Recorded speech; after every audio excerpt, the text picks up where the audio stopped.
নিজ গৃহে নিজ ভূমি প্রকল্পটি আমাদের মাননীয় মুখ্যমন্ত্রীর এক অতি প্রিয় প্রকল্প, যা রাজ্যের ভূমিহীনতা দূরীকরণে পশ্চিমবঙ্গ সরকারের অভিনব প্রয়াস। জ্বলছে দ্বীপ উৎসবের, জ্বলছে দ্বীপ সন্দীপন, আগুন তুমি মর্মে আনো অরূপ কথার ছন্দায়ন। আজকে আমরা নিজ গৃহ নিজ ভূমি প্রকল্পে পাট্টা দান করব, মানে 3 কাঠা করে একটা জমি, যেখানে একটা তার ঘর থাকবে এবং সে একটা দরকার হলে খামারও করতে পারে, সে একটা দোকানও করতে পারে।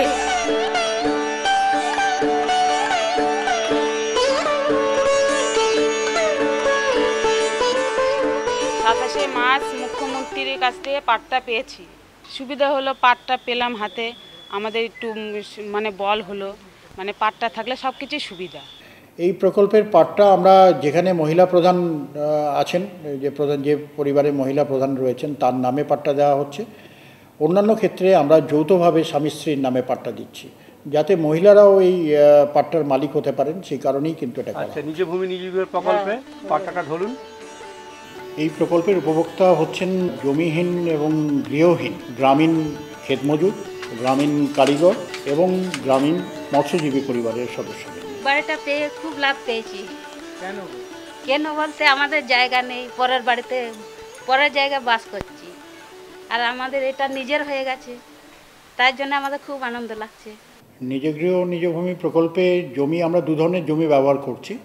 একটা হচ্ছে যে আমাদের যে সরকারের যে জমি আছে, অর্থাৎ খাস জমি আমরা যেটাকে বলি, সেই খাস জমি আমরা বিলি করছি। এই জমিটা প্রথমেই আমরা ভেস্টেড ল্যান্ড, যে আমাদের একটা ল্যান্ড ব্যাংক করা আছে, আমরা সেখান থেকে আগে খোঁজ খবর করলাম যে এই জমিটা, এই দাগের এত বড় জমি পড়ে আছে, নিশ্চয়ই কেউ না কেউ বসে আছে। সুতরাং সেটার আমরা টার্গেট করে, মানে এই দাগটাকেই আগে প্রথম টার্গেট করলাম এবং দেখলাম না সত্যি এখানে গঙ্গা ভাঙনের লোকজন বসে আছে, তাই এদেরকেই আমরা প্রায়োরিটি বেসিসে পাট্টা দিলাম। এখানে আমরা বসবাস করছিলাম, মা গঙ্গায় জায়গাটা ভেঙে নিয়েছে। এখন কি করব, আমরা ছেলেপেলে নিয়ে এই জায়গায় খালি জায়গা ছিল, বসবাস করছিলাম। দিয়ে এতদিনে 30-35 বছর পর মুখ্যমন্ত্রী আমাদের জায়গার একটু পচ্চা করে দিল, পাট্টা দিল, ছেলেপেলে নিয়ে বাস করছি। যেখানে খাস জমি পাওয়া যাচ্ছে না, সেখানে আমরা জমি কিনে তাদেরকে বিলি করার ব্যবস্থা করছি। যে কেউ যদি জমি বিক্রি করতে চাও, আমরা বাস্তুহীন ব্যক্তি যারা আছে তাদের দেব, সেই হিসেবে এখান থেকে সাড়া পেয়েছিলাম এবং 73 শতক জায়গা আমরা কিনেছিলাম। 75 ফ্যামিলির জন্য, প্রত্যেকের জন্য কম বেশি করেছি। 4 শতক করে জমির ব্যবস্থা করেছি। প্রত্যেকের জন্য হচ্ছে আইওএর ঘরের ব্যবস্থা। ইভেন অনেকের আইওআই পাচ্ছিল না, P2=2 নাম ছিল না, অথচ তারা ল্যান্ডলেস এবং গৃহহীন, তাদেরকে আমরা আমার ঠিকানায় ঘর পাওয়ার জন্য এরকম 22টা ফ্যামিলির ব্যবস্থা করেছি। 3টে জায়গায় রানিং ওয়াটারের ব্যবস্থা এবং 3টে টিউবওয়েল করা হয়েছে। আর প্রত্যেকটা বাড়ির সাথে ইন্ডিভিজুয়াল প্রত্যেকেরই শৌচাগারের ব্যবস্থা করা হবে TSCর মাধ্যমে। তাতে ম্যাপের উপরে তাদের সে চিহ্নিত করা, কোথায় কোথায় কে বসবেন, কোথায় রাস্তা হবে, কোথায় প্রণালীর ব্যবস্থা হবে, কিভাবে ইলেকট্রিফিকেশন করা হবে, তারা যে সামান্য কিচেন গার্ডেন করবেন সেটা কোথায় করা হবে, এগুলো কিন্তু বিস্তারিত পরিকল্পনা তাদের বসানোর আগেই কিন্তু আমরা করে ফেলতে চাইছি। এই জমিটা নেওয়া হয়েছে, এর মধ্যে রাস্তা আছে, এই প্লটটা আমার।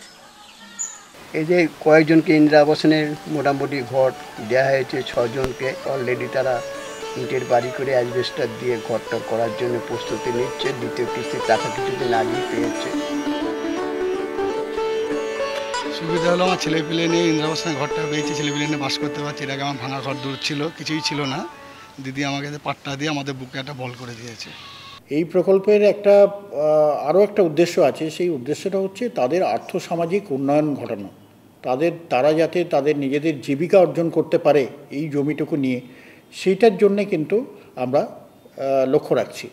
এবং এইটা করতে গেলে আমাদের বিভিন্ন দপ্তরের যে সমস্ত পরিকল্পনা আছে বা স্কিম আছে, প্রকল্প আছে, সেগুলোকে কিন্তু একসঙ্গে করে, অর্থাৎ তাদের সমন্বয় সাধন করে কিন্তু সেটা করা সম্ভব। আবার এখানে গাছপালা লাগাবো, কিবা হাঁস মুরগি সব পুষবো, তারপরে গাছ লাগাবো, কেঁটাল গাছ, আম গাছ।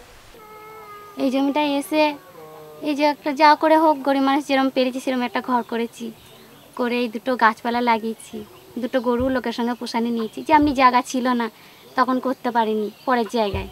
এখন এখানে নিজস্ব জায়গা একটু পেয়েছি, সরকার থেকে দিয়েছে, আমার নাম প্রতিমা নাগ, আমি ক্লাস 6-এ পড়ি। মেয়েকে নিয়ে ভাবছি, মেয়ে এখন তো যদি পড়াশোনা শেখাতে পারি, এখন তো গরিবের মধ্যে।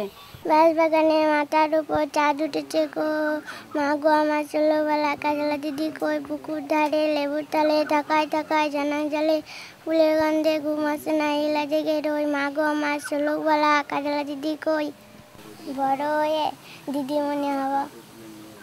যে এই পরিবারগুলো যারা উদ্বাস্তু ছিল, যাদের কোনো নির্দিষ্ট ঠাঁই ঠিকানা ছিল না, আজকে তাদের হাতে সেই পর্চা তুলে দেওয়ার ফলে বা পাট্টা তুলে দেওয়ার ফলে তাদের একটা নির্দিষ্ট ঠিকানা হয়েছে। এটাই আমাদের কাছে সবথেকে বড় প্রাপ্তি। মাথা উঁচু করে বাঁচার মতন আমাদের আস্তানা হলো। এবার এই জায়গাটাকে আমরা ভালো করে সুন্দর করে বানাবো, নিজের মতন করে মাথা উঁচু করে বাঁচতে পারবো। এখানে খুব ভালোই আছি, খুব শান্তিতে আছি, খুব সুখী হয়েছে এখানে এসে, আর খুব আনন্দ হয়েছে এখানে এসে।